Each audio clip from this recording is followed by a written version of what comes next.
Hi, everyone. Welcome to the Third and 10 podcast, season 3, episode 23 now. I'm your host, Nathan Owen, joined by my guy, Brian Germanaro. We hope you guys are having a good Tuesday, or whenever you're watching this, we hope you guys are having a great day as well. This is our second of 8 division preview episodes. Last week was the AFC East, so if you haven't, check it out. Video will be linked in the bio. But yeah, no, today is going to be the AFC North, which consists of the Pittsburgh Steelers, Baltimore Ravens, Cleveland Browns, and the Cincinnati Bengals. But before we get into any of that stuff, Brian, it's good to see you, my friend. How was your weekend? Shout out to your Mets. We'll be talking about them later. But way to get the sweep against San Francisco. No, big sweep, big series win for us out in the Bay. Tough loss last night. We'll get to that in a little bit. We need to have a conversation about Andy Byron being the We do. biggest loser in America, as he is officially suing Coldplay for the video. It's like, oh, I don't know, man. How about don't cheat on your wife? All right, how about you take a little bit of accountability, and this is on you, and don't blame the band, you loser, Yeah. absolute loser. I hope Yeah. I hope Coldplay sues him. Like it's at this point, he's just trying to save himself, and I think he's trying to, But he's and doing the worst job possible because he's just making the public perception even worse. and I'm sure you've heard this already, and I'm just basically copying what everyone's been saying about him and the woman that was involved in the incident. It literally could have been involved, or how do I say it? Avoided, I should say, Yeah, because by not cheating on your wife.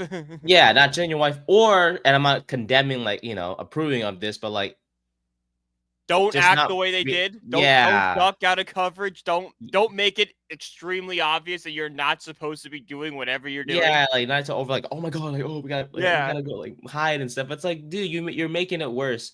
Just like in any other situation when you're overreacting to something that's so simple.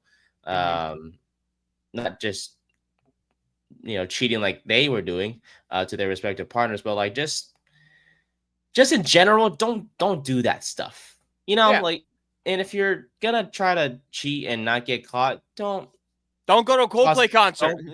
don't cause a scene. Don't go in public. See each other, yeah, see each other in private, maybe. I don't. We're just giving bad dating advice at this point. This is why we talk sports, my friend, and not hmm you know, Other stuff. not Yeah. yeah, not dating advice or how to cheat 101. Um, but yeah, before we get to our division previews, though, there were a lot of headlines that happened over the weekend, and then of course yesterday. Of course, prayers to those involved in the Manhattan shooting. Unfortunately, I think 3 or 4 people did pass away, uh, but the shooter was found dead as well after a self-inflicted gunshot wound. But still, prayers to those involved. And the NFL HQ was the main target in the shooting, so it is a bit scary to hear about that. I guess not. We won't dive into it too much today, but I guess the shooter was, I guess, blame the NFL for CTE issues or just the way they handle CTE problems. So, yeah, but we'll dive into that. Like I said, a lot more in our episode Thursday. Giants training camp news. A lot of good things happened today and then yesterday when they put on pads for the first time. But there was a few injury scares. I think so. I think it was Friday or Saturday. No, I think it was Friday. Wandale Robinson got hurt. That was bad. He was okay. I think he didn't practice yesterday, but he was. I think he's good to go today. We'll see what once I get more updates or reports from the Giants beat reporters. But Back to limited practice today, okay, as of an that's hour good. ago. Just take it easy, Wandale. Just Yeah. take it easy. Minor leg injury after colliding with a teammate. Missed Monday's practice, but participating in walkthroughs and drills on Tuesday. Perfect. Should be good to go.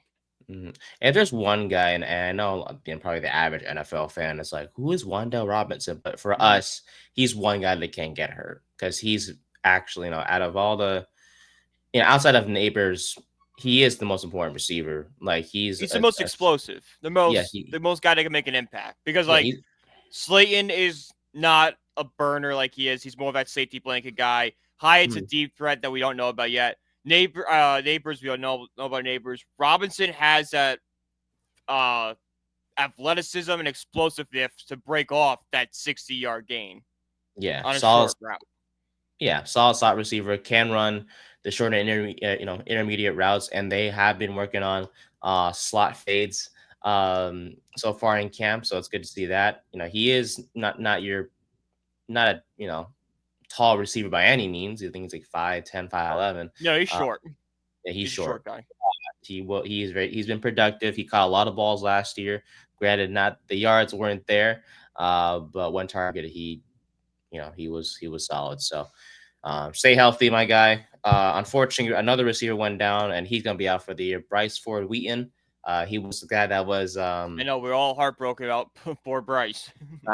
he was our he was on the for those who don't know, he was part of our intro for season 2 and for most of season 3 so far.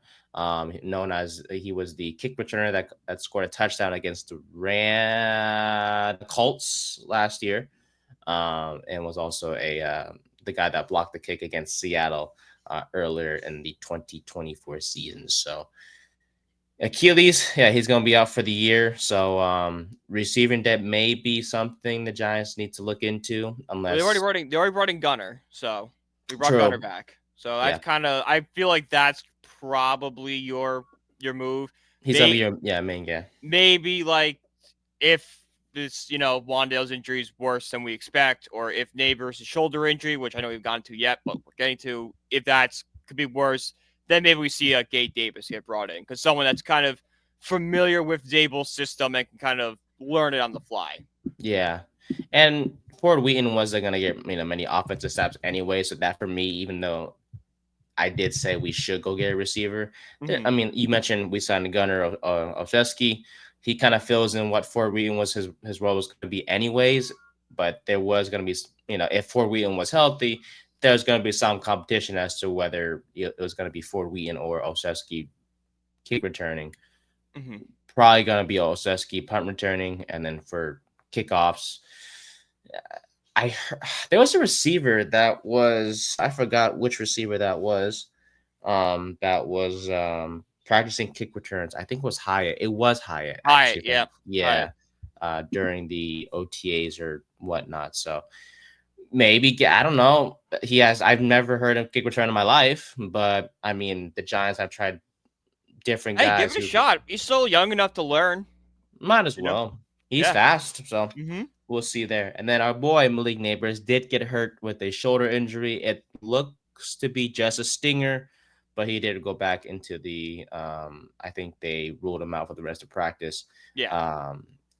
As he went to the field house to get the shoulder injury checked on. And as of right now, I don't have any updates on Malik, but he should be, from what I read this morning, should be okay. And then we'll do all that stuff. We'll talk a lot more about the Giants, of course, and other headlines that occurred during the next few days, and of course, look back on any key moments from this past weekend. And then last thing, Evan New has looked so far good. Oh, he's looked really good. He's looked really good at guard. He's looked good. I'm happy. I'm glad, man. I'm really am. It's like we talked about before. 7th overall pick. You're trying to, after the Giants, you're trying to salvage his career as much as possible. Why not see what he could do at guard? And so far, he's looked really good. So he's either going to take Runyon's or Van Roten's job if all goes well in camp, and if the Giants feel confident in him after they see him play in the preseason, which starts 2 days from this date of recording, my friend. Chargers and Lions on Thursday. So looking forward to talking about that game a little bit on Thursday. But all righty.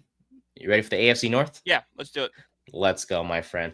All righty. So we're going to go from best team in the division to worst team in the division last year in terms of record, and we'll go from there. So let me fix the camera for those watching on YouTube here. And why can't I do it? All right, 1 second. Oh, I'm gone. You are indeed. Fixing just a bit. I guess there we go. I'm back. There you go. Hello there. Are we nope. Okay, let me fix this real quick. Now we're good. All righty. Thank you for hanging in there for those watching on the live Technical stream. problems. Yeah, a little bit, a little bit.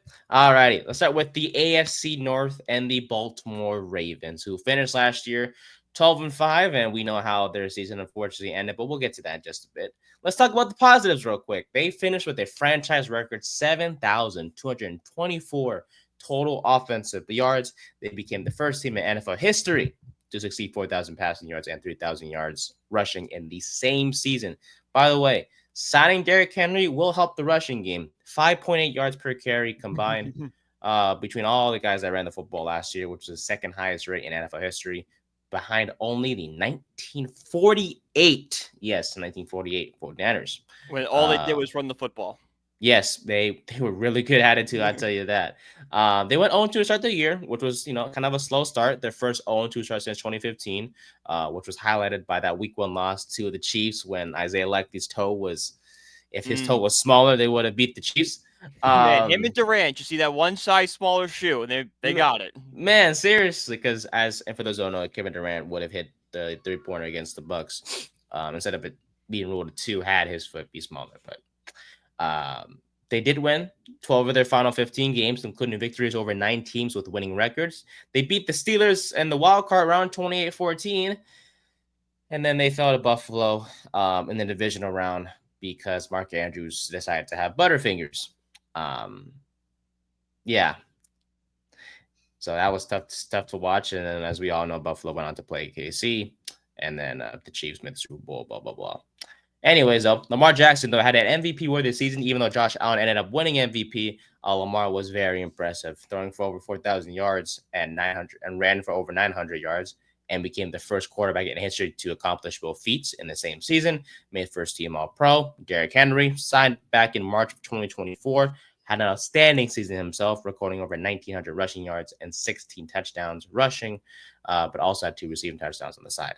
Mark Andrews, even though he had that major drop in the postseason, he started off slow because Isaiah Lucky was kind of the main primary tight end who was able to kind of get things rolling, but Andrews would catch on fire later on in the year. Ended up breaking the franchise record for receiving touchdowns as a Raven with 48, and ended the season with 55 catches for 673 yards and a career high 11 touchdowns. Defensively, there was one key piece that stood out, was Marlon Humphrey, recorded 6 picks, 15 pass deflections, and 67 tackles, earned first-team All-Pro honors, as well as making the Pro Bowl. Now, this offseason, they made some key moves. First off was bringing back Ronnie Stanley on the 3-year, $60 million deal to help continue to protect Lamar Jackson. Patrick McCartan, OG offensive guard to be exact, Ben Cleveland, was also brought back as well. They did lose Patrick McCarry and Brandon Stephens, who is a cornerback. But not to worry that they did sign some reinforcements in Chidobe Awuzie. And of course, as we saw recently in June, picking up Jair Alexander off the free agent market. Another guy they signed that was key was DeAndre Hopkins on a 1-year, $5 million deal. He's going to be that veteran receiver that will work with Zay Flowers and Rashad Bateman as the top 3. And then Justin Tucker, they lost, of course, this offseason due to accusations of sexual misconduct. Yep. Yeah. So that was type situation. Yes, which the AFC North is so far they're known for. Yeah. But hey, so far 2 teams have been checked off in that department. Let's see if the Browns. 3. I mean 3. Who was the Ben Roethlisberger with the Steelers? Right. So Cincinnati, you're next. Please don't do anything. Yeah, no. What do you mean they're next? No, they're not next. No well, more. It would complete the cycle, but I digress. But in the draft, they signed a total of 11 guys, highlighted by Malachi Starks from Georgia in round 1, Mike Green, the edge rusher freak, in round 2. And then they also drafted Emory Jones, the tackle, Teddy Buchanan, the linebacker from Cal, Carson Vincent from Alabama A&M, cornerback Bahal Coney from Western Michigan, Tyler Loop, the kicker from Arizona, who will more than likely replace Tucker, barring a guy that stands out in camp, LaDonte Wester, the receiver from Colorado, Enos Peebles from Virginia Tech, Robert Longerbeam from What's his Rutgers, name again? Aenia and How do you as spell? as How do you spell it? Okay. Aeneas. It does sound a little interesting, but I tried my best. I promise I did.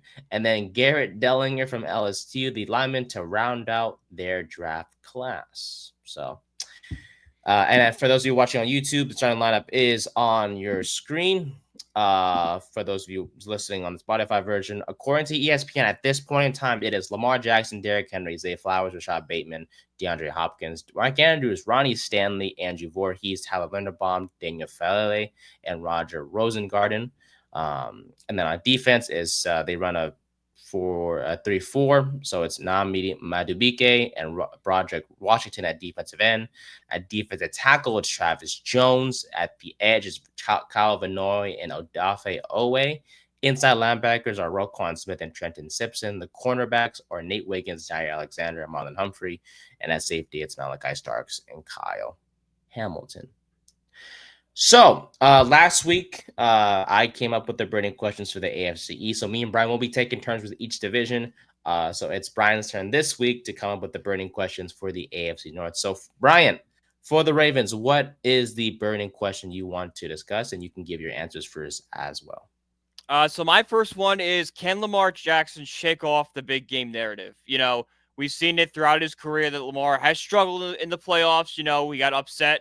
The first big one against the Titans, against Mike Vrabel and Derrick Henry, ironically, ran all over the field on him. That's where this narrative kind of started. And since then, he hasn't been able to shake him. So the question is this finally the year? And in my opinion, I think this is his best shot because, like we said before, the Chiefs are going to be good, but they're not as dominant as they once were. They're kind of in a transition. Josh Allen has similar questions surrounding him. Can he win that big game? The Bengals defense is going to be terrible. So that three-headed monster that we all saw the past few years is kind of not dead, but it's not as strong as it once was. So if there's a shot for Lamar to get out of the AFC, it's this year is his best shot of his career. Look, I think for me, and that's a good point. Yeah, I think the best way to describe it is they got a little weaker, or the Chiefs definitely got a little weaker. They look a little weaker. The Bills haven't won anything quite yet. Same thing with Cincinnati. They did make the Super Bowl a few years ago, but they, especially after last year, they struggled immensely, and they may struggle again because of their defensive issues. And we'll talk about them later on, of course. So yes, this seems like the year that they can do it, but I just don't know. For me, if looking at Lamar and just the team around him, like how much more do you need to get to? I mean, they game? really upgraded their secondary, which I think will help a lot. Which is great. I have no problem about the defense. It's literally the offense because you were given Derrick Henry, which was supposed to take the some stress off of you. Yet you just couldn't get it done once again. And I get it, like that drop by Mark Andrews hurt a lot, but you were still down. I mean, what's called before the touchdown, the 2-point, you were still losing. You had that costly fumble earlier in the game that could have made the difference, of course. And even if they went into overtime, who knows what would have happened? I mean, the Bills were playing well and whatnot. And it's just, and if you look at his playoff appearances in the past, when he has lost, it's mostly, and you would think like, oh man, maybe all the blame's not on him. Like you can blame like maybe the offensive line, and we, you can. I mean, he has been sacked 24 times in 7 playoff games. That's a total of what? 24 times in 7. That's like 3. Yeah, with 3. That's 3.428 sacks per game. So yes.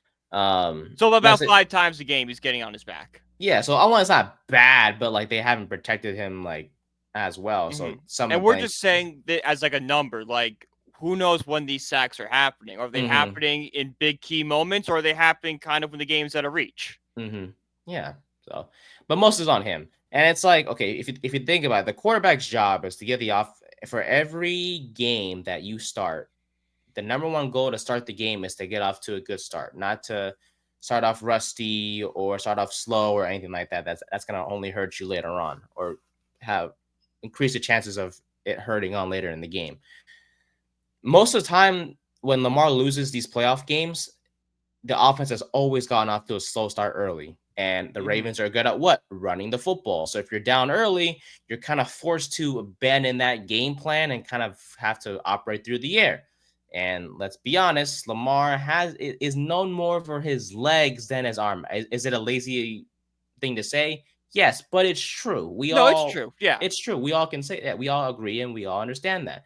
For The example, in the the joke of Lamar being a running back that throws is not right, but we Mhm. all can admit that Lamar's strength is his legs more than Is his his arm. legs. Yeah. And take the 2019 loss to the Titans in the divisional round. They went 14-2. The Ravens did. Yeah, it was Yeah, they yeah, Ravens one were seed in 14-2. the AFC. Yeah. Yeah. But he threw 2 interceptions and lost the fumble. And they were down 14-0 before they got into any kind of offensive rhythm. And then we talked about turnovers. He's thrown 7 picks in 7 playoff games, which is higher than his regular season rate. I mentioned the costly fumble he had against Buffalo earlier in the game that kind of ruined the momentum that they had on offense on that drive. And you would think like, okay, look, maybe he needs another weapon and whatnot. He got Let's one. not. Let's not act like DeAndre Hopkins is the best thing in the world. Like he's No. old. He hasn't shown. I mean, he was with Kansas City. He didn't do anything in the Super Bowl. And you would think he would, but it was Xavier Worthy who was good. Travis Kelce didn't do much in that game either. But maybe DeAndre Hopkins could have saved the day, but he didn't do much in that Super Mm-hmm. Bowl either. So it's like him joining Baltimore. He's listed as the receiver number 3 for good reason. I mean, he's not better than Yeah. Zay Flowers at this point in time. Rashad Bateman he's been with the team for quite some time and is a solid receiver number 2.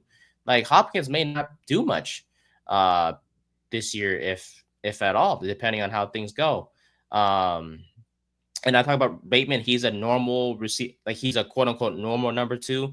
Doesn't really stand out to me. He just average. And can Isaiah likely pick up where he left off in 24? We'll have to see. Like honestly, no one in that Baltimore offense in terms of the pass catchers scare me other than Zay Flowers, who isn't that much of a deep threat, even though they're working on that. And then Mark Andrews, who's always has been consistent. Well, Um, I don't know, but I'm kind of out on Mark Andrews this year. I think this is the year Isaiah okay. likely kind of finally takes that tight end 1 job for him, just because of what we saw last year from Mark Andrews in those first few games. Like, if he gets off that slow start again, I likely he's got a real chance to take the job away from him. You're right in saying that Baltimore relies heavily on the run game. The one Yes. thing that is big is that the OC has been very big on talking about they want to implement more passing in their attack. They're going to throw the ball more, which is going to, lead to bigger things for guys like Zay Flowers and Rashad Bateman. Maybe DeAndre Hopkins. I don't think DeAndre Hopkins is going to be the 1,000-yard receiver we saw a couple years ago, but if he can put up 500, 600 yards, that's an absolute win. You take that to the bank all day. I So would, yeah. I think if the Ravens are able to pass more and get that passing game working, they won't be like, behind the 8 ball if they need to start throwing the ball downfield in playoff games. Yeah.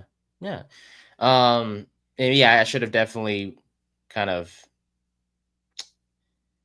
clarify what I meant in terms of Hopkins. It's like, yeah, I don't expect you to be a 1,000-yard receiver, but like, don't give me 2 catches on Mm-hmm. 5 targets for like 30 yards. Like, that's not who I think of you as. And if that's the case this year, you should probably retire because I Yeah. don't want to. I I don't want mean, we're to. probably right there already. He's Yeah. entering year 13 in the league. He's not Mm, much longer after like, this.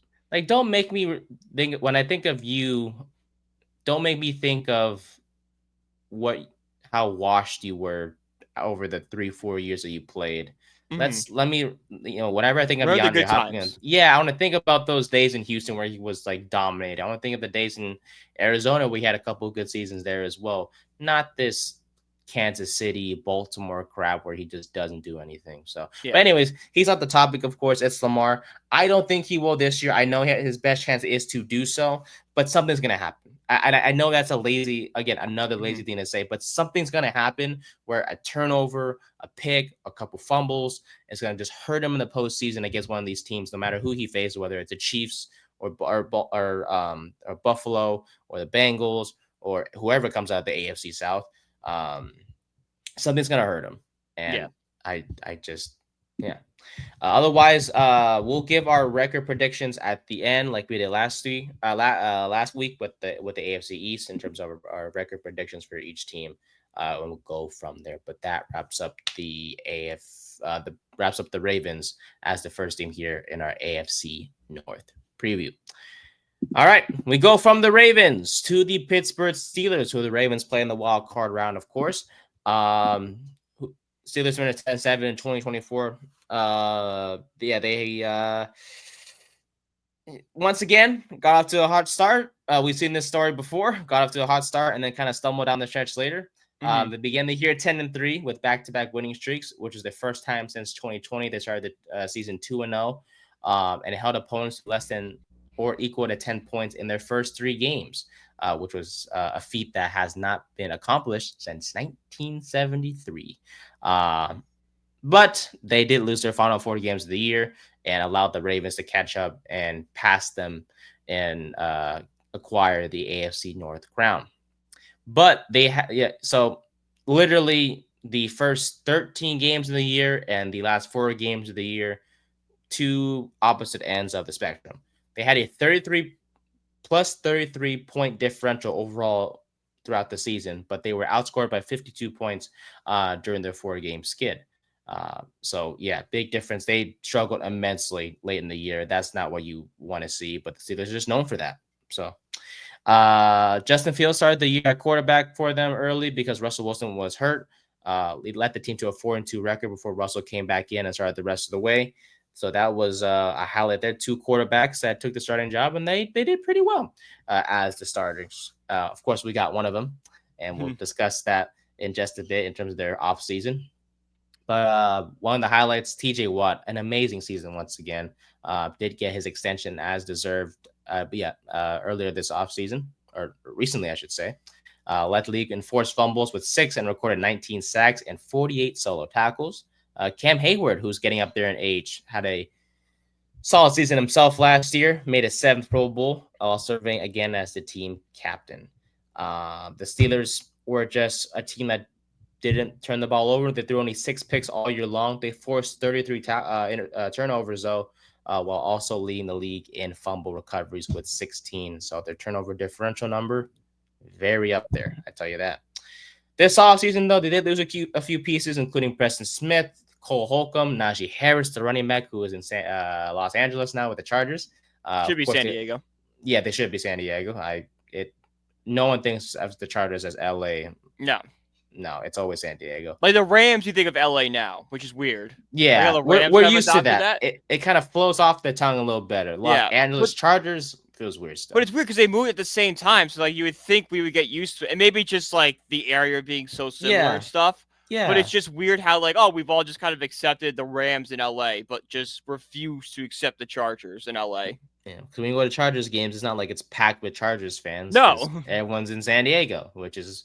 It's a drive from out between LA and San Diego. But they lost Justin Fields. They lost Russell Wilson. George Pickens obviously traded away to Dallas. And they lost Dan Moore Jr. In free agency, the left tackle, to the Tennessee Titans. But they did they brought in some reinforcements. Let's start with the basic ones. They brought back Jalen Warren. They brought back Elandon Roberts. Ben Skowronek, their receiver, who's mostly a special teams guy. He was re-signed. They did also sign Juan Thornhill at safety, and he's going to start at free safety, and will team up with Deshaun Elliott, who they also signed in free agency, but Elliott will play strong safety. And then we get to the big signings. They acquired DK Metcalf via trade for just a 2025 second rounder. Metcalf ended up signing a 5-year, $150 million extension, becoming the highest paid receiver in Steelers history. They also acquired Jalen Ramsey via trade. sending away Minka Fitzpatrick. They while also acquiring Johnny Smith in that trade as well. They did also sign Aaron Rodgers, the quarterback, 1 year, $13.65 million veteran deal, and he's expected to be the starting quarterback. And then also they signed Darius Slay and Kenneth Gainwell at corner and running back respectively to and bring him in as well. Gainwell was more of a depth piece, but Slay is more than likely to start at cornerback number 2 opposite of Joey Porter Jr. In the draft, they got Derek Harmon, the D tackle from Oregon, Caleb Johnson, the running back from Iowa, Jack Sawyer in round 4 at linebacker from Ohio State, Yaya Black, the D tackle from Iowa, Will Howard, the quarterback from Ohio State, was after that. Costa Buener, the linebacker from Washington, and then Dante Kent, the cornerback from Central Michigan, rounds out their draft class for 2025. So, what is our burning question for the Steelers, my friend? Yeah, so the burning question for them is Aaron Rodgers and what they did this offseason, bringing in, guys like Jonnu Smith and Jalen Ramsey, is that enough for the Steelers to get past the wild card round? Is the running joke is they're 9-8 every single year, always losing that wild card round. And in my opinion, it's gonna be another year of that joke living on. Because let's be honest here, Aaron Rodgers is nothing more than a name at this point, okay? Yes. When we saw, did Aaron Rodgers have a horrific season last year for the Jets? No, but it was definitely not. It definitely saw that age has caught up to him. He's probably not recovered from that injury the way he thought he was. Like, I can think of a moment that the game the Jets had in London against the Vikings, where he's on the game-winning drive and throws that game-losing interception. Aaron Rodgers, the MVP, does not throw that ball. He does not put that ball in that situation. I think we're going to see even more of a decline because, let's be honest, outside of DK Metcalf, that is not a promising receiving room, all right? Robert Woods is kind of similar. He's just kind of a name at this point. Calvin Austin's an interesting guy, but, nothing really special there. Freiermuth and Jonnu Smith, again, are interesting, but, it's Arthur Smith. You don't really get too excited about that. I think this is going to be yet another lost season in Pittsburgh. And you're almost at the point, if you're a Steelers fan, do you just kind of want to bottom out? Do you just want to go 5-12 one season and change everything? Mike Tomlin's a great coach, don't get me wrong. And I think if he got fired tomorrow, there should be 5 or 6 teams lining up to get him. But he's been there for almost 20 years at this point. At some point, that message gets stale. That message gets, why are the Steelers always having locker room problems? Why is there always bouncing off? At some point, you just have to look in all right, I know you're a successful coach, but we just need to go in a different direction. So I think the Steelers are, again, stuck in mediocrity and just kind of are in no man's land where they're not good enough to win a Super Bowl, but they're not bad enough to get that top 10 pick. Kind of the worst spot they want to be. They're in purgatory. They're stuck in purgatory with no way out because Tomlin is just that good of a coach. With Pittsburgh, and you mentioned successful, and yes, Tomlin has been successful as a head coach for the Steelers. He, obviously won them a Super Bowl back in 2009. But we are in 2025. That is 16 years now since that Super Bowl win. And win the one more since then. So some coaches get fired after not making the playoffs for a good 5-6 years. He's been there for quite. I take that back. Some coaches are let go after not making it past the divisional or the conference championship. Belichick got fired after missing the playoffs twice. Yeah, that's a great example. Tomlin is a guy that has gotten lucky, and the Steelers have believed in him to the point where it's okay, maybe this is a year, Tomlin, that you can do it. You once again led us to a winning record. We believe in you to hopefully make it past the wild card or divisional wild card round. Once last year was an example of him not being able to do so. And I get it. You work with what you have, and Pittsburgh's offense wasn't the greatest last year. But he just still hasn't been able to get it done as the head coach to get him back into the divisional or conference championship round. Is having Aaron Rodgers going to help your chances? Honestly, no. I look at Rodgers, future Hall of Fame quarterback, no doubt about it. He played all 17 games last year, which is great to see after tearing his Achilles literally 5 plays in against Buffalo. Threw for over 3,800 yards, 28 touchdowns, 11 picks. Not that bad. And he comes into an environment with Mike Tomlin, who's arguably his best coach since Mike McCarthy when they won the Super Bowl. Even then, you can make the argument he's better. Because, like, let's be honest, Mike McCarthy gets a lot of undeserved hype for that Super Bowl. Aaron Rodgers won that Super Bowl. We just saw what he did in Dallas. Oh, yeah. No doubt. Going, oh, yeah, Mike. Woo! Like, if anyone hurt McCarthy's legacy more, it's Mike McCarthy himself. Himself. You can't blame anyone else but him. But, yeah, I mean, look, yeah. We for argument's sake, Mike Tomlin is his best coach he's had since or ever in his career. It sucks that it's, he's at 42 years old. Yeah, but it's at least he has him now for one season because he's gonna be done after this year. He has DK Metcalf, who is his best receiver since Devontae Adams. Now Devontae Adams Packers, not Devontae Adams Jets, because let's be honest, Devontae Adams, we know. When it comes to success, we know him more for his time in Green Bay compared to his time with the Jets. Let's be honest. Yeah. But DK Metcalf, solid receiver number one, has a couple weapons in Freiermuth and Jonnu Smith. And you have Calvin Austin, who has potential to be a solid speedster on the outside. But thing is, you mentioned Arthur Smith, the OC, and he's probably going to somehow just not how do I say this? Not use his guys correctly. It's going to be a very run-heavy approach where not throwing the ball out a lot, not utilizing Metcalf, not utilizing the speed that Austin has. Yeah, you have two great tight ends that you can use in a system, but he's going to just fumble it some way, somehow. The receiver and core at this point in time doesn't look great.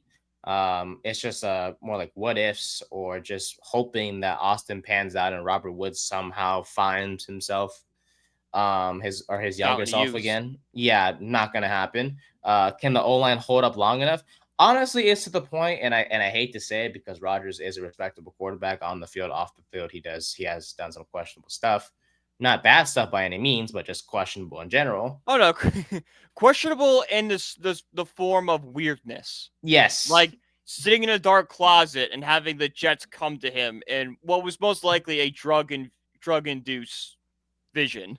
Yeah, but you could argue the quarterback room got worse because think about last year, Justin Fields and Russell Wilson. I'm not just basing it off just this point alone, but they could scramble. They can get out the pocket. They can run with their legs. They're obviously younger than Rodgers, both of them, Fields and Wilson. Which is saying something if Russell Wilson is younger. Yeah. You talk about Russell Wilson a lot in this show as a 1-year deal. This is his last hurrah. He's only 37. Rodgers is 42. Yeah. He's at least in his 40s. I don't know exactly. I know him. Yeah, 41, 42, one of the others. Yeah. It's right there. 41. Yeah. He'll be 42 on December 2nd. There you go. So he's still old. He's like I mentioned, done after this year. He said it himself on the Pat McAfee show. So he's not going to pull some Tom Brady stuff where you play 45, 46. But the O-line will there's so much pressure on the O-line to really hold up because Rodgers can't run. He is not mobile. You add in the Achilles tear from a couple of years ago. He definitely can't run still now. No. Fields and Wilson, they could. And that kind of extended plays and push the ball better down the field and whatnot, or just move the ball in general, I should say. Who knows? But with Rodgers, it's just you're kind of just he's going to be a sitting duck. And that's kind of going to hurt Pittsburgh because there's going to be times where, having that rushing element at the quarterback position will help them, like we saw last year on multiple occasions. You're not going to have that. Plus the running game, Jalen Warren, he's going to be the starter at running back, but he's just average. I expect Caleb Johnson to take his spot, maybe midway through the year, depending on how things go. I just look at the roster. I have no problems defensively. They're going to be fine on defense. They have a lot of great players on there, whether it's T.J. Watt, Alex Highsmith, Patrick Queen, Joey Porter Jr., and then Thornhill and Elliott on the back end. But I just offensively, it does worry me how many points they'll score per game. Because outside of Metcalf, no one scares me. At the same thing with Baltimore, outside of Zay Flowers and Mark Andrews, the only guys being scary to me. Same thing with Pittsburgh. Their weapons just leave a lot to be desired. Yeah, barring any free agent additions, I don't expect any offensive, so the offense is just somehow score 23, 24 points a game and Mhm. see how, yeah. So, but spoiler alert, I think the Steelers probably go 9-8 again. Oh yeah, Not to be 9-8. funny. They're going nine and Yeah, eight. They're going yeah, exactly 9-8. yeah. Not to be funny or anything or to keep the joke going, but I just looking at the schedule or looking at the schedule, 9-8 is probably 9-8 with a ton reasonable. of drama. Ton of drama, barely sneaking into the postseason, and then and also to add on to the point of the question, whoever they play in the wild card round, they're probably gonna be out because they're either gonna play Baltimore because if they sneak in as a 7th seed, they're It's probably Baltimore or Buffalo. It's Baltimore or Kansas City is their matchup. yeah, like that's everyone's gonna say the Steelers are gonna lose that game, and they probably will because Baltimore, Buffalo, and Kansas City are way better than Pittsburgh. It's as simple as that. So, alrighty. Cincinnati Bengals. They're next up here. They finished 9-8 last year. Rough start for them in 2024, going 0-4, including that Week 1 loss to the Patriots. They had that heartbreaker against, I believe, heartbreaker against Kansas City. Yes, It Week was 2. just, yeah, Which was a great game, which we it all was forget about because of how bad the Bengals, how not Finna, bad, how off the and rails their season was. mm-hmm, But that was a great game. If the that Bengals win that was game, they A, make the playoffs, and B, the entire complexion's different because hey, Burrow's the guy that beat Mahomes again. yes, sir. And Burrow probably would have won MVP if Easily. they just made the postseason. But they after that 0-4 start, they turned it around though. At one point they were 4-8, and then they rattled off 5 straight wins so it was honestly up to fate as to whether they would make the playoffs because they won 5 straight games. They did their job. It was just they needed help from other teams. Unfortunately, didn't Burrow get it. did everything Everything possible to possible. put that team in a position to win, and just came up short. And he's a signal caller for a reason. He's been great ever since joining the NFL, man. And he once again showed himself off this year, this past year, leading the league actually with 4,918 passing yards, 43 touchdowns to just 9 interceptions. So passing wise, he had better passing stats than Josh Allen, but didn't win MVP. But he did win a comeback player of the year for the second time in his career.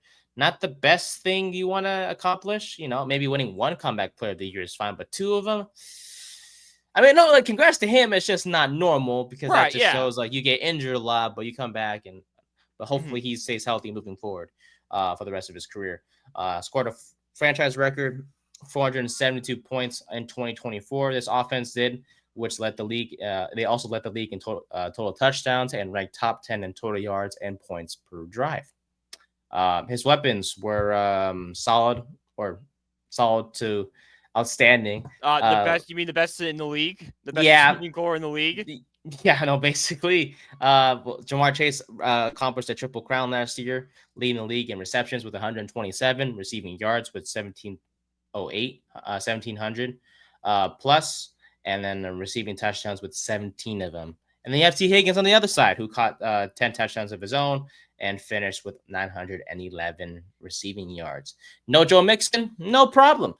Chase Brown came in as the RB1 and took over midseason as the full-time starter, rushing for over 900 yards and adding 300 yards plus receiving, and finished with 11 touchdowns as well in total in 2024. He was the first Bengals running back, by the way, to hit 100 scrimmage yards in 5 straight games. First back to do so for the franchise since 2012. Then you have the defense. Yeah. A tale of 2 halves. Woohoo! They were porous. So they scored a lot of points, the Bengals did, but they also allowed a lot of points. They allowed a total of 434 last year, which is 25.5 points per game. This was 7th worst in the NFL. They became the only team in NFL history, by the way, to lose 4 games while scoring 30 or more points. Which was why? Because they lost these games because of defensive breakdowns later in the game. They were, in general, the Bengals were in a lot of close games. In terms of looking at their results from last year, there were 11 total games that were decided by 8 points or less, and Cincinnati was 4-7 in those games. if I had to highlight one defensive player, it's going to be Trey Hendrickson, who led the Yeah, league, of course, with 17.5 sacks. But that was it. that was it. That's literally all I got. All season wise, they paid their weapons though. Jamar Chase 4 years, 161 million. Higgins 4 years, 115 million. Don't worry, they focus on defense too. That they re-signed BJ Hill on a 3-year, $33 million deal. They brought back Joseph Asai and Cam Sample. They signed Oren Burks from Philadelphia, the linebacker on a 2-year deal. And then yeah, in the draft, they got Shamar Stewart, who finally got his contract Oh figured out as of God. today after some time, and we'll get to his contract in just a bit. They also drafted Demetrius Knight Jr. in round 2, the linebacker from South Carolina. Dylan Fairchild, the guard from Georgia, went in round 3. Barrett Carter, the linebacker from Clemson, went in round 4. Jalen Rivers was signed in round 5. He is a tackle and guard combined from the University of Miami. And then in round 6, Taj Brooks, the running back from Texas Tech, rounds out their draft class from this year. The Shamar Stewart contract situation finally got figured out in exchange for the Bengals getting what they want, which is the ability to avoid future guarantees if something were to happen to Stewart. Shamar in return got another 500,000 of his signing bonus up front, so he was paid now instead of waiting until December to get paid. But he did end up signing the rookie deal, 4 years, 18.97, which was the standard for those in the first round, around where he got drafted at. So they figured that one out at least. Trey Hendrickson, not quite yet. He's still holding out. So question marks there. Even when he does come back, there's still going to be question marks on that defense, which leads to Brian's burning question, which is Who is an underrated player on the defense to watch? Because they're not making any more additions. Maybe they'll add a veteran no. piece or two, or a young guy gets cut, but like no one they can really expect. For me, I look at that secondary because if you want to be successful in the AFC, you have to have at least an average secondary. When you're going to go up against quarterbacks like we don't against Burrow, but like Mahomes and Allen and Justin Herbert, Bo Nix are going to have to face more. Like you need a solid secondary. So I have Cam Taylor-Britt as my underrated guy to watch. A second round pick of, I believe it was 2022. I believe their second round pick last year. Kind of had his breakout. Started all 17 games. Had 3 interceptions, 16 pass deflections. Ran one them back for a touchdown, which was 51 yards. Had a sack that year. 77 tackles. This is a guy that he could if he could take that next step, he could be that solid quarterback one that they need. Then they have a guy maybe like DJ Turner, who's another second round pick. If he could kind of have a season like Taylor had last year, maybe the Bengals are in business and starting to show a pulse on defense and in that secondary, and at least give him a fighting chance in some of these games, so Burrow's not having to do it all on his own. Yeah. I love Taylor-Britt, by the way. He's I was kind of taking notes on him too. He reminds me of Trevon Diggs in terms Yeah. of like risk reward, because he's a ball hawk. I think last year had 16 pass deflections, 3 Yes. picks. He made splash plays at times, but like he can easily get burnt. He struggled with consistency. We saw that last year. I think I read an article. Someone called him volatile in 2024 because he had career highs in yards allowed, touchdowns allowed, completion rate against him. Like he's a good corner. He can be a good corner, but he just needs to limit the mental errors. Not kind of how do I say this? Don't bite easily, I guess is maybe the right word, because even against like he struggled against double moves as well. But like sometimes the pass deflection is the best way to go. You don't gotta go for the interception every single time like Trevon Diggs does, because that can't just knock that hurt ball you. down. Yes, exactly. It's simple as that. Lift to play, or how do I say it? Lift to play, another down on defense. Yeah, there you go. But for me, to be a little different, I'm gonna go Joseph Asai, the edge rusher who they signed in free agency this offseason. Osai signed a 1-year, $7 million deal to play opposite of Hendrickson, assuming he comes back. But this is a make or break year for him. It's not a prove it year by any means, but it's gonna be one where Osai has to step up. Last year, I had a 58.3 overall Pro Football Focus overall grade, which is actually ranked in the bottom half amongst all edge rushers. Not great pass rush and run defense grade are kind of average to below average. But it had 31 pressures, 15 quarterback hits, played over 500 snaps last year. But hey, he did have career highs: 5 sacks, 46 tackles, 2 forced fumbles, 4 tackles for loss, and 15 quarterback hits. Look, with Sam Hubbard obviously gone, and Hendrickson going to be a guy that the offensive line focus on. This is a big chance for Osai to kind of position himself to have a better year than last year, especially when he's going to be the starter. I don't see anyone else passing him as the starting defensive end. If he can just continue to stay on the field and impress Al Golden, who's their new defensive coordinator, as we all know, coming from Notre Dame, I expect Osai to possibly get maybe double-digit sacks if all goes well. I mean, I know it's a stretch because he still has plenty of room to grow and also has to improve in run defense and just be more consistent in general. But honestly, if all goes well, I think he's a guy that can get maybe 10 sacks for the first time in his career, because I don't think he's ever reached that mark in his career at all. So I'm gonna go Joseph Asai. He's gonna be key for sure for me. But yeah, so he, by the way, drafted in 2022. His best season was, like I said, last year, and I spent all 3 of his career with the Bengals. He was re-signed on a 1-year deal, so my apologies there. But yeah, I expect the Bengals to be great on offense. It's just defensively, it's going to be a unit to watch, of course, all year long. So, yep. All right. Finally, we got the Cleveland Browns, who, the AFC North was competitive last year.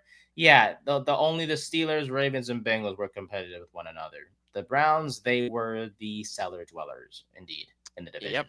A position they're comfortable with at this point in their franchise's history. Oh, yeah. They're used to being at the bottom. Yeah, which is sad. But anyways, 2-6 at home last year, 1-8 on the road. Finished the year 3-14. A point differential of negative 177. 15.2 points per game on offense, which was worse in the league actually. And now, hey, considering the fact that we're Giants fans and we saw our offense go, as bad as they were last year, hey, maybe non-existent at certain points. You're dang right. They weren't that bad on offense apparently. But they did allow 25.6 points per game, which was tied for 27th in the league. So offense and defense, they were bad. They averaged over 300 yards of offense, which was ranked 4th worst in the league. And then they also averaged 94.6 rushing yards per game, which was 3rd worst in the league. So a lot of worst with this team, I tell you that.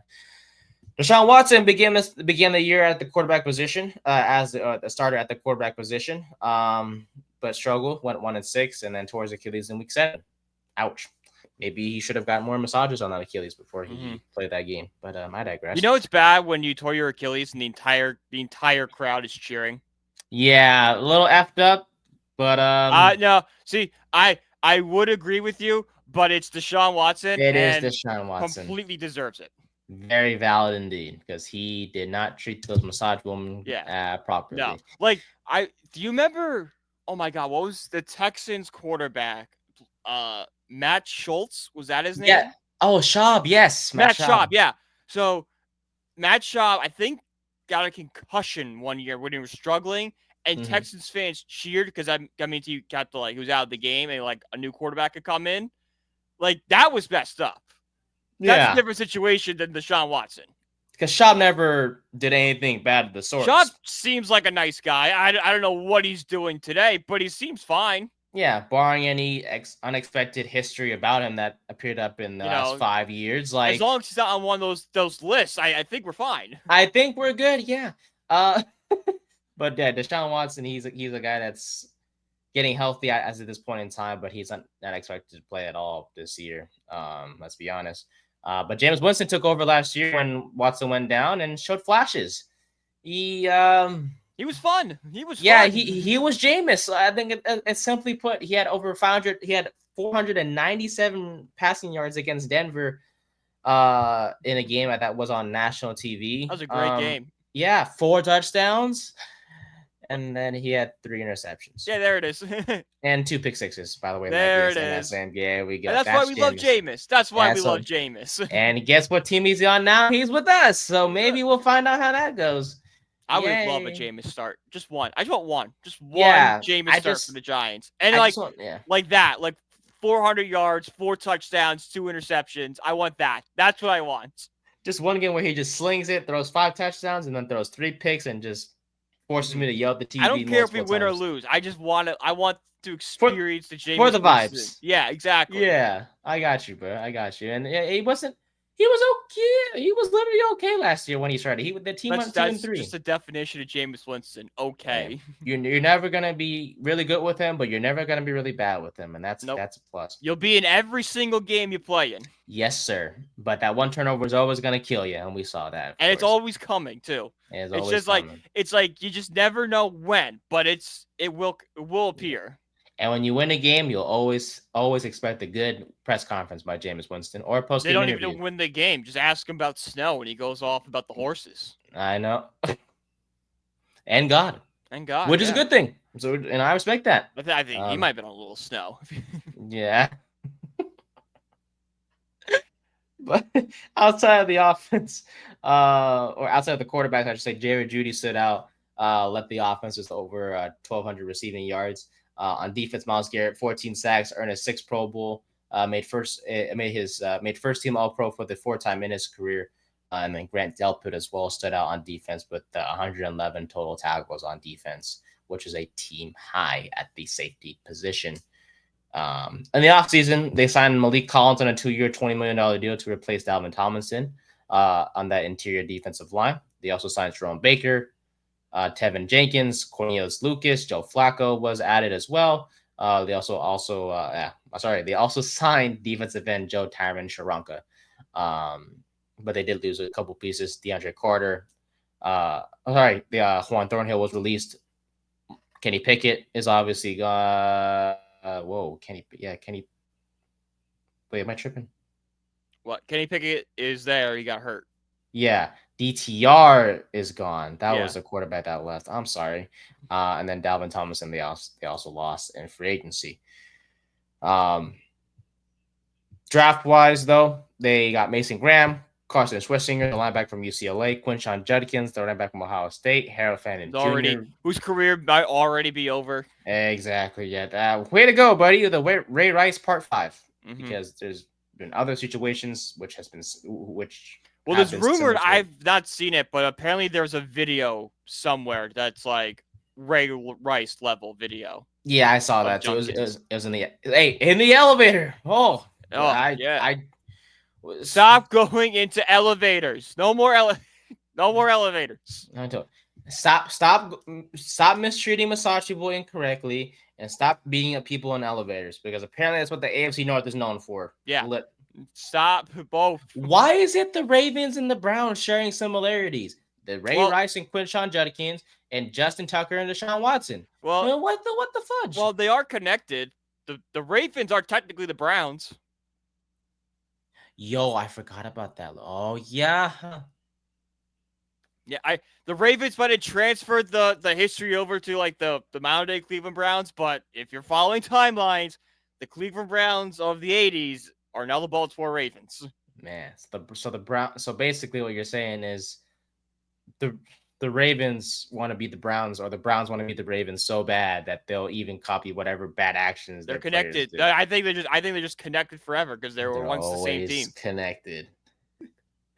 But it's sad to see, and you don't want to be connected in this way. But if it's true, it's true. And Quinshon Judkins, by the way, he didn't. He didn't sign that contract when he was first given it because he wanted more money. He may never get money now. I don't think he's gonna get any money now. He may not get any money now. I think he might get jail time. So that's what he will most likely get. No updates in terms of anything in that department. But from what we last heard, it is not looking good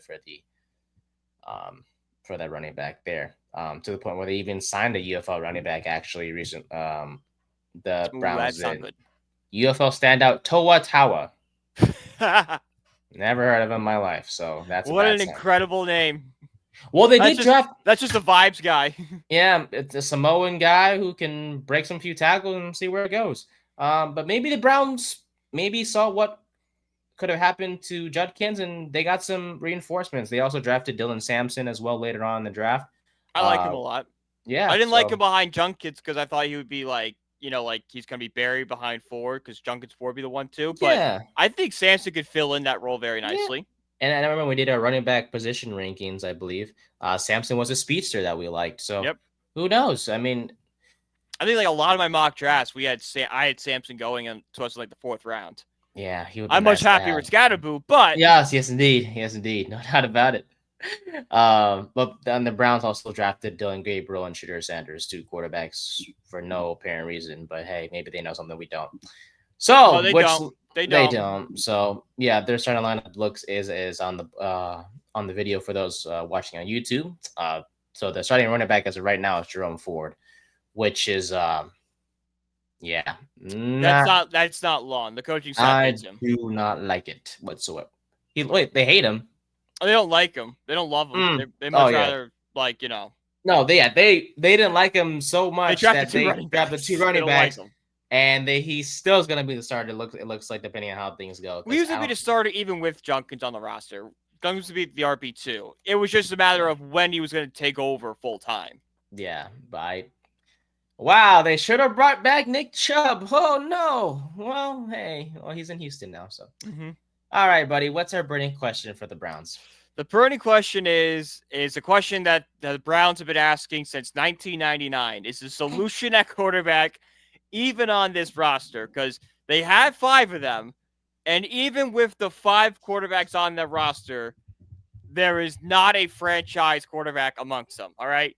Joe Flacco's probably their best shot at it. But, if we want to talk about guys that are, we call Aaron Rodgers old. All right. Joe Flacco is 40. All right. So he's got 1, maybe 2 years left in this league. Kenny Pickett, he's going to be a fine backup, maybe a spot starter, but he's never going to take the next level. Dylan Gabriel, sure, was successful at Oregon. Oregon did not have the best system to transfer to the NFL. Don't love it. Shadur Sanders was in literally the perfect situation at Colorado with his dad coaching, building everything around him, and he padded his stats very nicely, but he's going to have a hard time transitioning to the next NFL level. And then we all know about Deshaun Watson. So it looks like the Browns will be in the Arch Manning sweepstakes, whenever that is. All right. You know where I'm going with this, don't you? Yeah, you're going to say Deshaun Watson. No, Shadur Sanders is the future at quarterback. Indeed, I am. He's that's not, why. though. That's why I love you, my friend. That is why you're the only co-host for this show that I'll always have. Okay, listen. Just hear me out. Okay, Kenny Pickett went down with a hamstring injury on Saturday. That kind of opens the door for Flacco, Gabriel, and Sanders to get more snaps. Hopefully, Pickett gets healthy soon. Because he's looked good in camp. Did they say what injury was? I missed it. Did they say what hamstring? Hamstring. Okay. Yes. So he won't be out for too long, but it will open up obviously. Yeah, no, there's more reps to go around because they're running 3 instead of 4. Yes, sir. But let's think about it. First round pick Kenny Pickett. He's been a journeyman. He's been around the block. Not really a good thing, especially if you're a first round pick. That kind of shows like, really, dude, you haven't really panned out in one spot at all. Yes, he won a Super Bowl as the backup for Philadelphia last year, so congrats to him, I guess. Joe Flacco's 40, doesn't have much time in the league left. He ain't no Tom Brady, that's for sure. And then you have Dylan Gabriel. Before we even get to Gabriel, and you have Deshaun Watson, who may never play a snap again, depending on how things go. I don't know. And then you have Dylan Gabriel, who has size limitations. He's 5'11", 205, arm length and hand size is below average. Which may not mean anything, but also he has not great arm talent, not that athletic, not that fast. He's an older rookie, which means not that high of a ceiling. Like, yeah, he has some pros, but a lot of cons. I don't like Gabe. I never did come out of the draft. He's not one guy that stood out to me. Yeah, no. Same. Then you have Shadur Sanders. Look, listen, we're talking about a guy that was mocked to go in the first round and fell to the 5th. Like, I get it. That may say something about his like attitude and just the way he talks or the way he acts in press conferences, but like, he's him. Like, sure, has he made some immature decisions in the past in terms of press conferences and things he said? Sure, but he's matured. He's a guy that has been, going around the city of Cleveland, going to camps and visiting kids in hospitals and schools and stuff. Like, he's been doing that stuff, which is great to see. That's not the main supporting or one of I the was gonna say, supporting like, that's points. your main argument, bro. We're gonna. No, it's I'm like, not. I promise. I could definitely find pictures of some immature players in hospitals. Yeah, no doubt about it. But let's talk about the on the field stuff. He at one point led through so far through not so far, but through OTAs and minicamp workouts, he led all Browns quarterbacks in team drill completion rate, which is about 77%. Was the best quarterback in terms of touchdowns thrown, can't even talk. Had 9 total touchdowns thrown in OTAs and minicamp combined, which was best in out of all the 4 quarterbacks. Had just 1 interception, by the way, so didn't turn the ball over. Looking at the scouting report, he had one of the best throwing motions in terms of all the guys that were drafted at the quarterback position this year. Great arm strength, better than Gabriel, no doubt about it. Has the ability to extend plays with his quickness, surprisingly, because you don't think that Shadur Sanders can scramble. He can actually. He can make plays on the move. He has good size, competitive, is a hard worker. And let's think about the Browns offense real quick. It's a West Coast offense, right? So what does it require? Quick decision making on time, and then timing routes are involved, accuracy on short to intermediate throws, pocket presence, mobility to extend plays.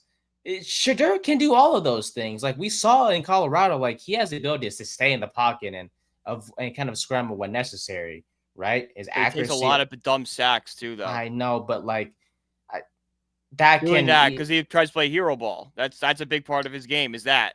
Yeah, but like that can hurt him at times. But like for me, what stands out is like he will stay in the pocket and he will try to make the throw. Like he's not going to be like, oh, if he sees a defender coming, or how do I say this? Like he's not going to bail too early. You know what I'm saying? Like he will stay in the pocket and deliver that ball because he trusts himself and he trusts the pocket around him. And yes, does he need to work on the pocket presence a little bit? Sure, but that can easily be fixed. He has elite arm talent. He can make all the throws in the playbook, honestly, that Cleveland will throw at him, which includes deep balls down the field, because we've seen Shedder do that on some occasions. He's great when it comes to short and intermediate throws. He can do all that. And his athleticism and mobility gives him the ability to extend plays and if needed. So I know I said a lot. I rambled a lot there because I had a lot of notes on him. But honestly, in short, he can run the system that Kevin Stefanski wants and does for this Browns offense. I don't know. I get it so far. He's been running with the 2s. Hopefully, with Pickett out, he gets to run with the 1s a little bit more. I don't know, man. His teammates like him from what I've heard. I haven't heard too much about the Browns teammates when it comes to Dylan Gabriel. Joe Flacco's old. I don't know. I think you give Shadur a shot, see what you got, and I think Shadur will kind of shock the NFL world a little bit. So give me Shadur Sanders as the solution at quarterback for this team. Yes, that's all I got. I rambled a lot, so I'm gonna stop there. Any rebuttals or any? I think you might be clouded by your Shadur Sanders fanboyness a little bit.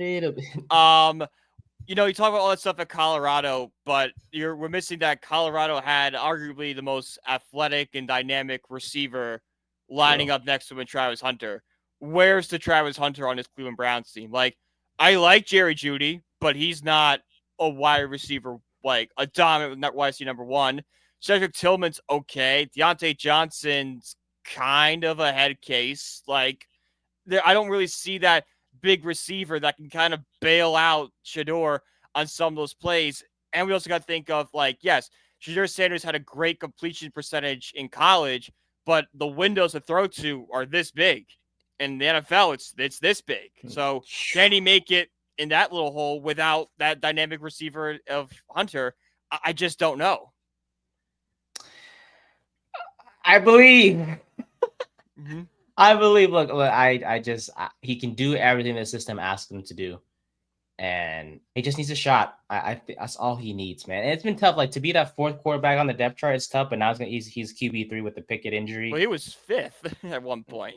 True, he was 5th, but he just needs a shot, man. I think if he gets that shot, and I do hope they give him a fair shot. I really do, because like I think he'll get a lot of reps in the preseason. because I don't think they're going to carry 4 quarterbacks on this roster. No, I think one of them is getting cut. They were saying that either one of them's going to either get cut or one of them's going to get traded before the start of week 1. So if my money's on somebody, well, it can't be Pickett now because he's injured. Not Pickett because they just traded for him. So it's going. Flacco has given you the most success under Stefanski, so you probably don't want to go there. I think Shador's the most likely to get cut because you rather cut the 5th round pick than the 3rd round pick. Yeah, true. Damn. Unless the only way Shador Sanders can save his job is if either the Browns want to roll with 4 quarterbacks or he just has an amazing preseason, just much better than Gabriel has. Yeah. We'll have to see. If I know you mentioned it looks better for them to cut Shador than Gabriel, but if my money's on someone, they're cutting Gabriel. Right. So they will. Will the front office get crucified? Yes, but it may be for the best. Maybe that way gives Gabriel a chance to start somewhere else. A better chance to start somewhere else. We'll see. All right, record predictions. I got the Ravens 12-5, Bengals 10-7, Steelers 9-8, and the Bengals 10-7. The Bengals 10-7. Wow. I think their offense will win them more games than they should with that defense. So yeah, 10-7 to give me Cincinnati. They will make the postseason. Indeed, but Pittsburgh 9-8 and the Browns 5-12. I got the Ravens at 12-5. I had the Steelers at 9-8. I had the Bengals at 8-9, and I have the Browns at 4-13. Alrighty, all right. Well, that'll do it for the AFC North. The next week, AFC South. You're next. So which consists of the Titans, the Colts, the Texans, and the worst division in football. Very much. Possibly football. It's going to be fun talking about for those 4 bad teams because who knows who's going to come out of that division. 3 bad teams and the Texans. I'm not calling the Texans a bad team. Oh, well, that last okay. Texans are okay. 1 average team and 3 bad ones. That's better. Yeah. I could do with that. Daniel Jones. I am excited. I am excited. Why can't we escape this man? I am excited to revisit you once again, good sir, Mr. Jones. Looking forward to breaking the Colts down, of course. I can do it right now. You suck, and you only look good because you're going against Anthony Richardson, who also sucks. Look, somehow he found a quarterback that sucks more than him. Look, hey, we're praising Daniel Jones. He threw a 5-yard check down that Anthony Richardson couldn't hit. All right, everyone can hit that throw. Look, it's gonna be fun, man. Daniel Jones. No, it's not. It's not gonna be fun. Kyler Warren, Michael Pittman, he's gonna have some weapons to throw to. Nate, he's gone. We no longer have to defend him. He sucks. We said the same stuff. Oh, Darren Waller. Ooh, Isaiah Hodgins. He's gonna become the next big thing. Sometimes all a guy needs is a change of scenery. No. All right. We'll get there when we get there next week. I promise. All right. Let's talk about the Mets, man. They swept the Giants. Another sweep. Didn't they just sweep the Nats? The Angels. They were on a 7-game winning streak heading into San Diego last night. You guys and just sweeping West Coast teams. It's normal. Yeah, It seems like it. But talk to me, man. How did the series go? Well, I watched Sunday night's game, which is fun. But yeah, talk to us about the weekend series, man. It was fun to watch. So I wasn't watching this weekend. I was away camping for the weekend. But for what the brief stuff I did see, love what I saw. Offensive explosion on Friday night. Good to see Lindor hit that home run. Had a couple singles. Seems to finally be breaking out of that slump he was once in. Soto and Pete, different story. Pete played great defense all weekend, though. That I can't deny. And hey, this is what the Mets had to do, all right? This was a Giants team that was kind of nipping at our heels. They're outside looking in, but they're right there. If a team's going to jump us, it's going to be it will be the Padres, and B, it would then be the Giants, the knockers out of playoff contention. So sweeping them kind of, reminds fans that, hey, we are a good team. We can beat up on a good team. This is a team that is fighting with us right now for a playoff spot. We went into their home ballpark and made them look silly all weekend. Love to see. Huge confidence boost. And then we have last night, which last night sucked because there were so many great moments that are just overshadowed by bad ones. We had the Mark Vientos grand slam to make it look like, hey, he had a home run earlier in that game that was brought back by a tremendous play by Fernando Tatis. Man, he made 2 great plays last night on balls, but he had a 2-run shot, was robbed. Then he hit a grand slam. Looked like we were cruising. Montas and Brazaban completely have a mental breakdown in that bottom of the 5th inning to make us down 6-5, kind of on our last rights. Ronnie Mauricio, who is kind of earning his spot to stay. I know there were some Met fans who talked about, sending Mauricio down or maybe trading him. Out of the 5 baby Mets, that being Alvarez, Beatty, Mauricio, Vientos, and Acuna, you could argue Mauricio is the most upside because he's like an Ellie De La Cruz, O'Neal Cruz type of player where he just hits the ball hard and throws the ball hard, right? I think he's a perfect third baseman for this team. I would shift Beatty to second for the rest of this. That's what I would do. I would play Mauricio at third, Beatty second, Vientos DHing, Alvarez catching, and I would trade Acuna if I could of the 5. But that's what I would do if I was them. So, tough loss, tough to lose on a walk-off, but hey, the team fought. Offensive explosion. If they have, Gregory Soto makes a better throw or Broswan gets off the mound a split second quicker, probably ended up winning that game. But you know what? We had to lose. We lost in a tough fight. That's all I can say. Now, for what everybody wants me to talk about, the horrific umpiring we saw last night from Amelio. I'm not even going to say that umpire's name because that's what I don't even know his name. I know his name. I'm not saying it because he wants attention. He wants it. He was trying to make himself all about him last night, trying to be the ump show. You know what? So we'll go for the first Soto at bat in the 3rd inning. The second strike was clearly a ball. You can look at the pitch comp, everything. That was clearly a ball. Strike 3, I will give him a little credit. It was borderline, all right? 2 strikes. If you call that a strike, if you hadn't just made look. So we're talking, it's actually not up on this one. So there's the 3rd inning. This is the 9th inning. The 3rd inning, if you look, it's kind of okay. It's you give him the benefit of the doubt had he not just blown the call two pitches earlier, right? That gets Soto furious, rightfully so. That gets Mendoza out there. Straight out Mendoza for running out there and getting ejected, so Soto wouldn't get ejected. All right, that's heads up managing. I don't care what Mendoza does in terms of bullpen management. A lot of guys get on that for him. Mendoza is a perfect leader of that clubhouse. All right, the guys respect him because he's someone that goes out there and protects them. He will take the heat from them, and that's what you want to see from a manager. Now we get to the 7th inning, or whatever the Soto at bat was, when he had the ball basically at his hands, and the umpire waited, called a strike, and stared down Soto because what he was doing was he was fishing for a reaction. He wanted Soto to yell or say something so that he could eject him. And Soto, shout out Soto, I called him out in the moment for it. He just shook his head, smiled, and said, "I'm not falling for it," and just walked back to the dugout. And you know what that did? That made that umpire look even more like a moron and an ass than he did before, okay? Because that's what he was. That if I'm MLB, I have to issue a statement because that is completely embarrassing, and it hurts the integrity of the game because he was clearly trying to get Soto to say something to him and to make him look like a bad guy. Now, if Juan Soto had taken that baseball bat, hit that umpire in the head with it, I think we can excuse him for that because that is the rightful reaction because he was horrific last night.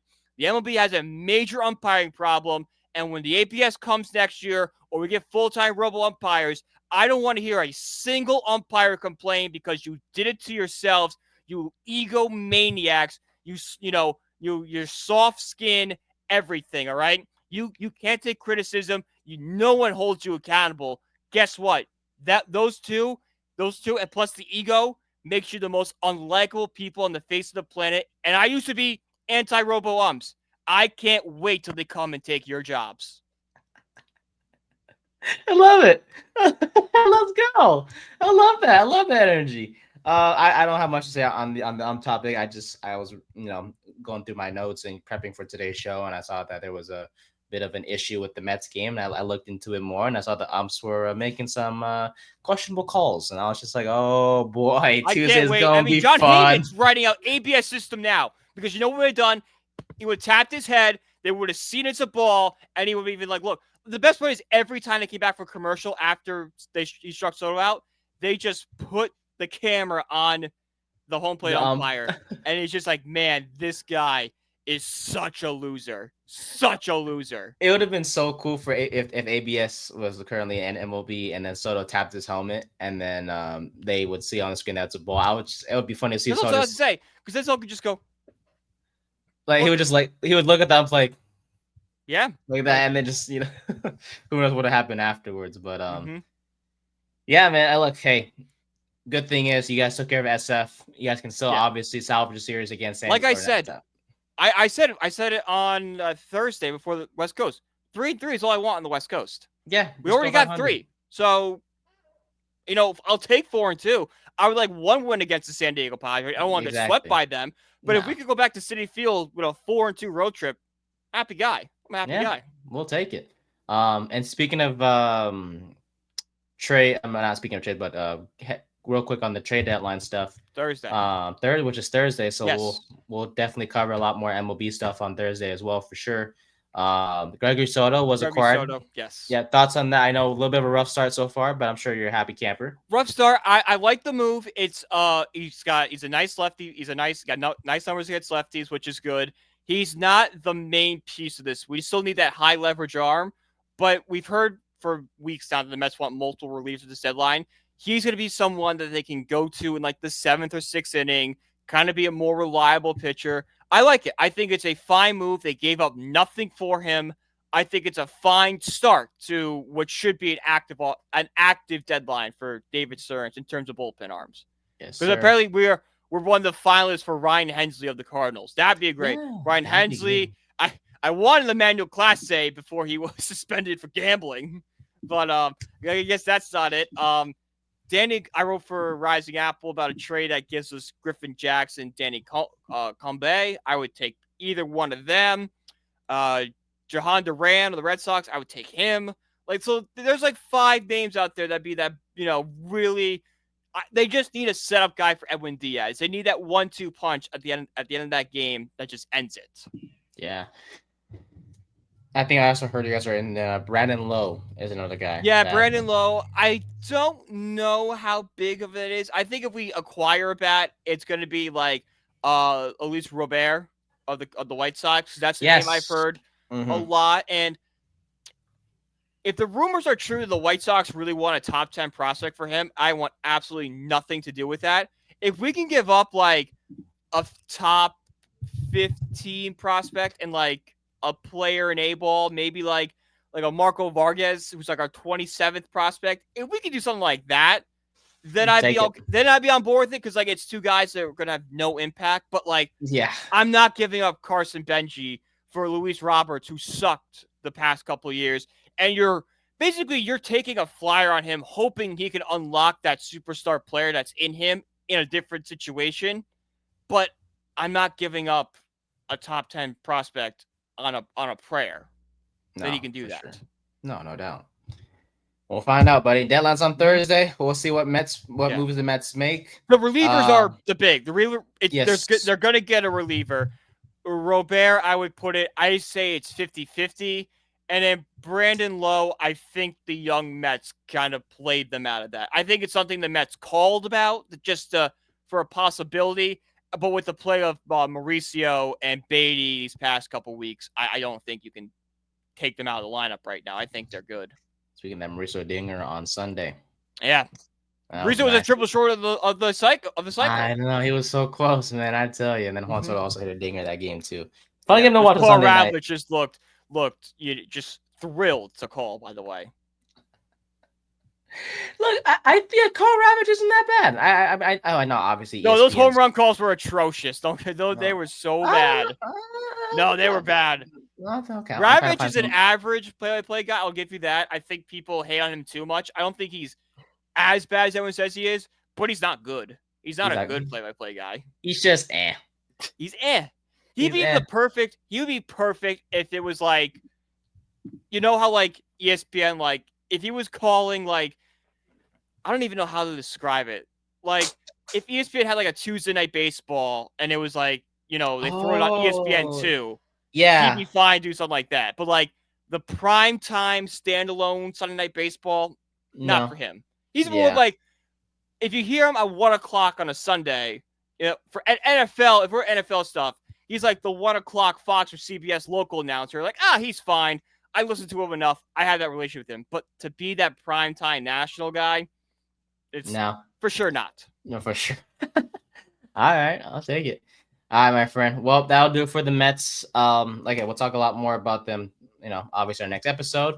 So let's Oh, hey, head. we might have a new player by then. Hey, that'd be great Deadline too. is fast approaching. There's going to be. I had to preface this. Everybody take what you hear this week with a grain of salt. Okay. There's a bunch of reports coming out. Don't know what's true. We don't know what is, could the White Sox be saying that to try to drive up the price? Is that really what they want? Maybe not. We don't know. So we can report on it. We can talk about it. That's fun. But everything that comes out is all to be taken with grains of salt. Rumors are rumors for a reason. Exactly. Yes, sir, they are. All right, my friend, let's get it. Pickle time. And before we wrap up things here on the 3rd and 10 podcast, who would you like to go with first? You know what? Let's give it to Ronnie Mauricio. Okay, playing well.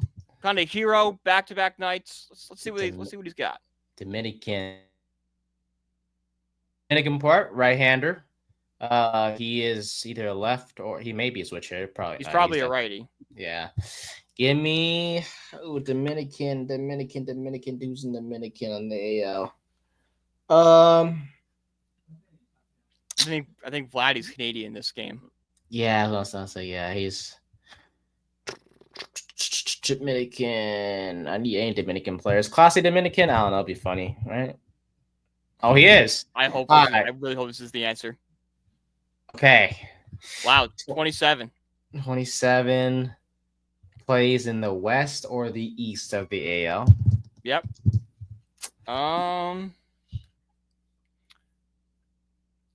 27-year-old Dominican player from the American League East.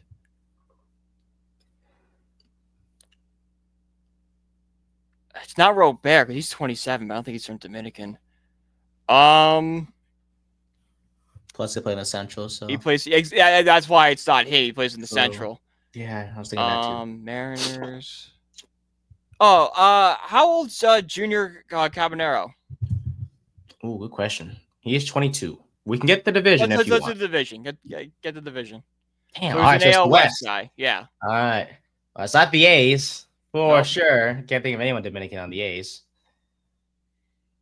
Angels. No. Astros. Simeon, I think, is too old. Where's he at again? Texas. I think he's too old. I think he's 28.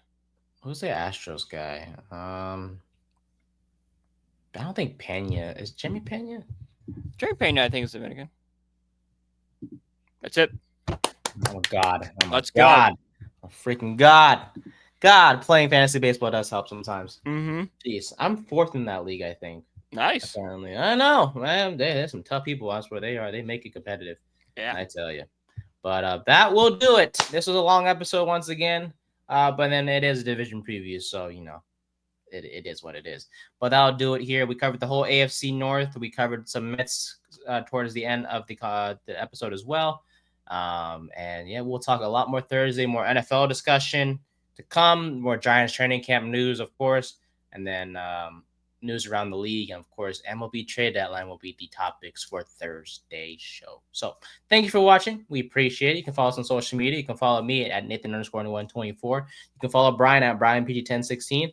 You can follow our podcast page at 3rd and 10 Pod on Twitter and Instagram, and the TikTok is 3rd and 10 Podcast. We just recently created the new account for just podcast specific stuff. So make sure to check us out there on the TikTok and all those things. And shout out to Belly Up Sports of course, for giving us this platform. You can find me, Brian, and of course our other amazing writers and podcasts at bellyupsports.com. Shout out to our sponsor SeatGeek as well. Use the code BellyUpSports for $20 off your first order. No, purchase. Sorry, my apologies. For Brian, I'm Nate. Thank you guys so much. We'll have a lot more fun on Thursday with y'all, and we'll talk more then. Bye.